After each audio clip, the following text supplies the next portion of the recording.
Hello and welcome back. It is day, I can't remember if it's 15 or 16. I will put it in the title which day it is, but of the Every Bit Counts challenge. And we are back with the last of the tomatoes. I ripped everything out yesterday. Most of the plants were dead. They just weren't producing anymore. A lot of the tomatoes were looking like this, being the end, and we've been really wet, and so everything is cracking and splitting and just rotting. So today we are working on goulash in a jar. I briefly talked about this a few videos ago, but I wanted to do a full video on how I make it. So we are going to core the tomatoes and the peppers, take out the seeds of the peppers. We're going to chop some onions, and we're going to load everything in the jar raw, and we are going to can them.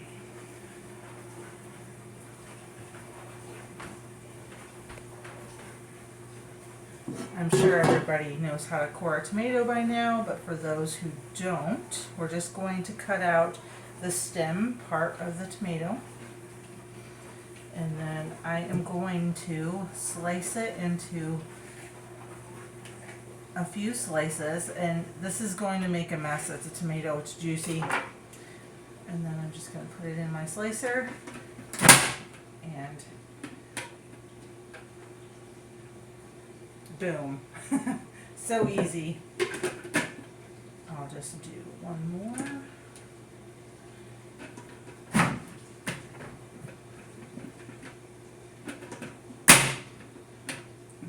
Alrighty.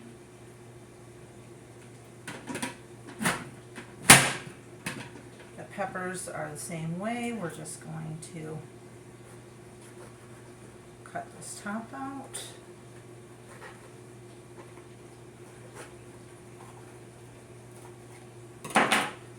Empty the seeds and the ribs.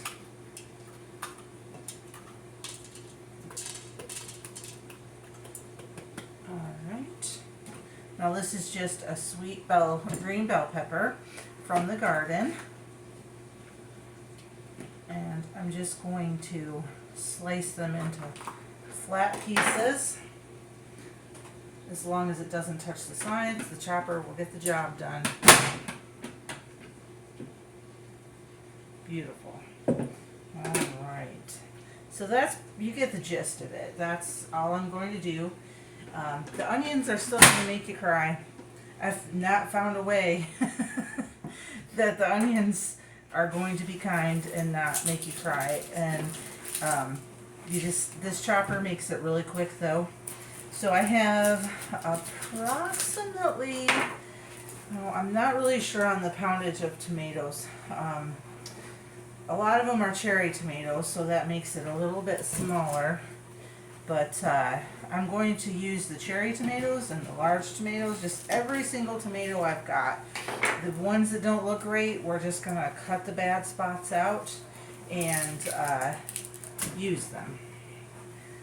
Anything that is really soft and mushy though, because this is canning, I'm not going to use that. I don't want to risk it being rotten. And like I said, they are rotting.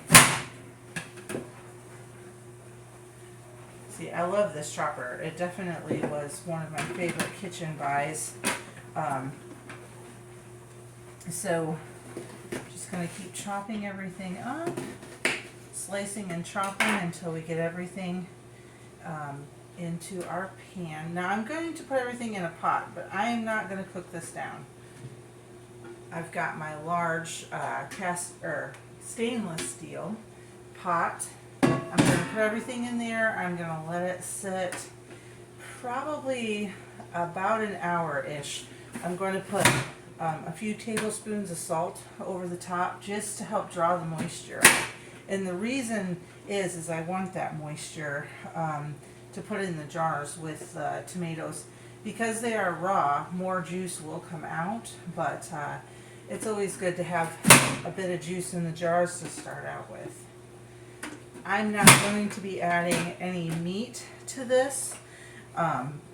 Excuse me. This is going to be a meatless goulash, and after it's made, then you can add whatever you'd like. See, I just stuck that pepper, the whole pepper right in there, and chopped it right down. And the nice thing about the mini bells is there's really not many seeds in those at all. Okay. And again, these are mini bell peppers, not hot. Of course, if you like spice, add spice, whatever you want. I don't add mushrooms to mine. I know some people do, and I've seen people can them with mushroom, or can it with mushrooms in it. So you just do whatever you like. As far as how long to can it and all those things, that depends on your method, and I encourage you to do your research. Can it how it suits you, your kitchen, your rules. And we have opened quite a few jars of this already. I love it. It's very delicious. I'm just going to chop a few more and then skip ahead so you don't have to watch me just chop and chop. I started to say about how much tomatoes. I think I have about 25 to 30 pounds of tomatoes. I'm not sure. Normally I use a lot more tomatoes than what I have today. I just don't, you know, we're at the end. So put as many peppers and onions and other things in there as it suits you. There's really not any rhyme or reason. I will add some garlic at the end. And as I started to say, when you cook this up, that's when you add the pasta. You cook up your pasta as you normally would. Fry up whatever meat you like, brown it up, and then add everything back to the pot and get it all hot and bubbly and ready to go. Now, these tomatoes aren't actually making as big of a mess as the past batches that I have done. This one might be too far gone. Yeah, that one's too far gone. My favorite tomatoes for this all year are the long, skinny paste tomatoes. I absolutely love those. There's not a lot of water in them at all. They're very meaty. And also I use all different colors of tomatoes, obviously. That was a yellow tomato there. Here is another bell pepper.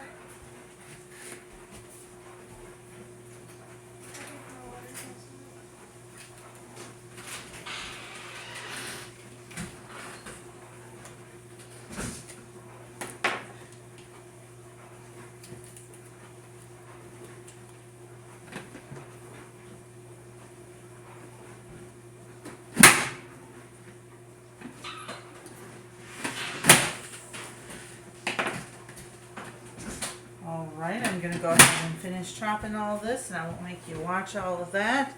And we'll be back to start loading up the jars. Or probably be back when I put the salt on top and let everything sit. Alright, now my goal is to fill as many jars as I can. I think about 6.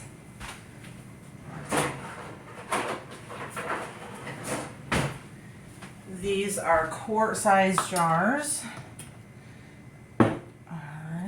Now, I have a slotted spoon because I'm just going to load the vegetables in, and then at the end I will add some of the juice back. Some of the juice will come out of these as they cook in the canner. These are raw tomatoes, onions, and peppers.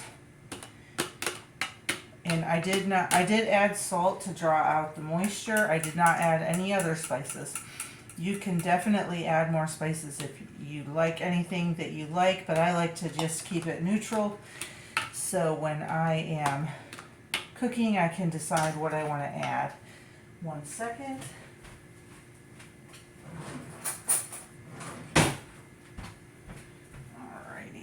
So we want to leave, I'm going to say about a ½ inch of head space. Now these vegetables will cook down quite a bit, so you want to get them packed in there as much as possible so you don't have a bunch of empty space.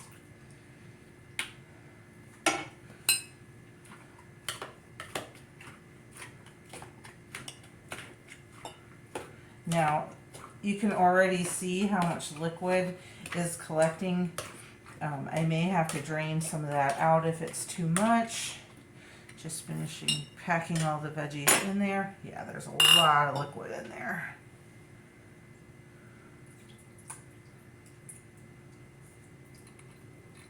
Whoops. Mess all over the place. Okay.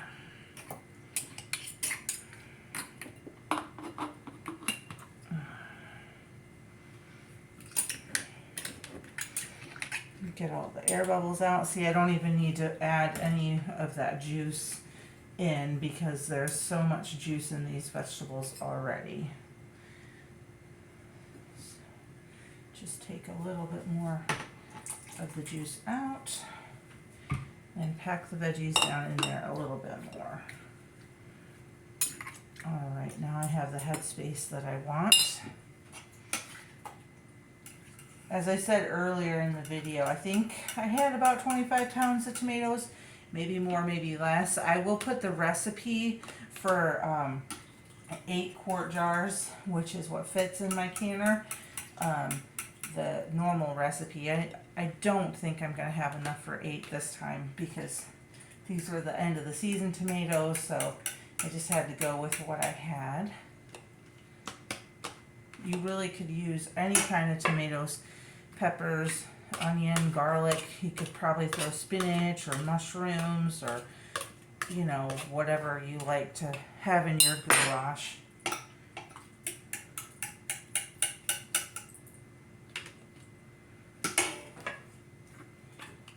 You can see I'm just really packing it down in them jars. Even with as full as I'm getting them now, when you pull it out, there's always a little space on the bottom. Squeeze it out, or squeeze it down. All right.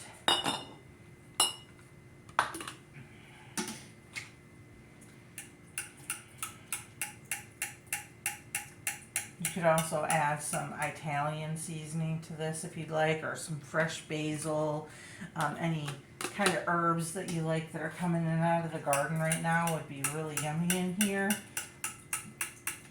Like I said, I like to keep mine a little bit more neutral because you could put this in goulash, you could put it in, you could even make spaghetti with it or like a summer pasta salad. Ooh, that'd be really good with an Italian dressing. That would be delicious. And by leaving it neutral, it can be very versatile. I don't know, I still got quite a bit in here. Maybe I'll be able to fill more jars than I originally thought. And something about this is you want to make sure you get rid of all of the air bubbles. There's definitely a lot of air bubbles in there because there's so many small pieces of veggies.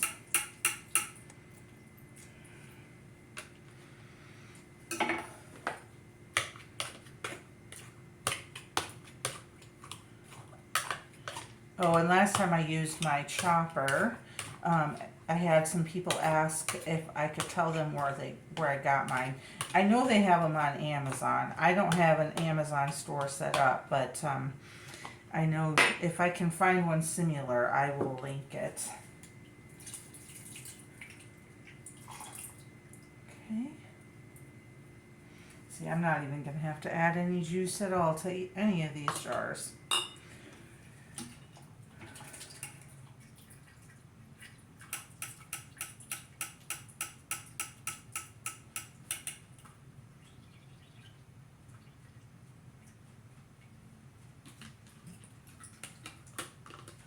So the recipe for the 8 quart jars that I came up with a few years ago, it is 50 50 large tomatoes,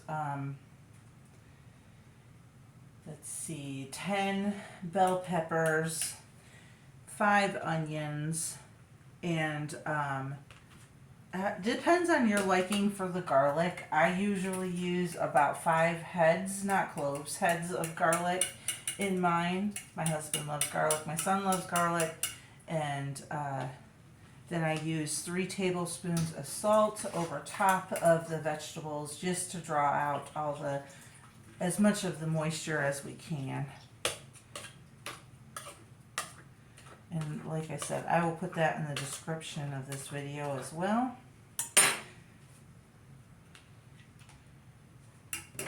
We may have more than 6. That would be awesome. We've already used this in many, many recipes. All right, I'm going to go ahead. I won't make you watch me fill all of my jars. Kind of boring. We'll be back in a minute and I'll show you how it's all comes out. All right, now we're closing up all the jars. I've already wiped all my rings. Or I mean, not rings, rims. And now I'm putting on my lids and my rings. When you're putting on your lids, remember not to tighten down too far.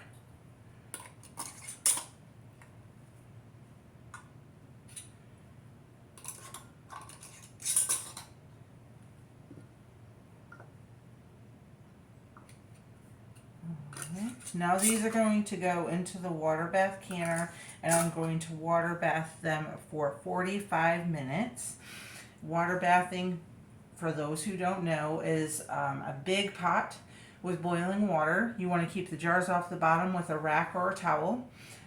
You fill the canner, you can either steam can if you have a steam canner, or you can water bath, and water bathing is filling the water all the way up over the top of the jars. And getting it to a rolling boil, starting your timer, keeping it at a rolling boil until your timer is up, and shutting it off, allowing the jars to cool a bit in the water, removing them and letting them sit overnight, at least 12 hours before you remove the rings and test your seal. So these are cold, so the water is going to start out cold.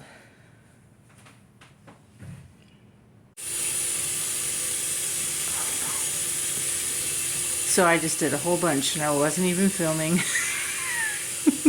This is my Roots and Harvest water bath canner. I absolutely love it. It's huge. It's way bigger than the stovetop one. It fits 8 quart jars and 11 pints. It's just wonderful. And this is not sponsored. I just wanted to say, if you are looking for a good electric canner, it's definitely cheaper and better way to go, I think. And I'm going to wrap this up and say thank you for joining me, and I will see you next time. Have a great day.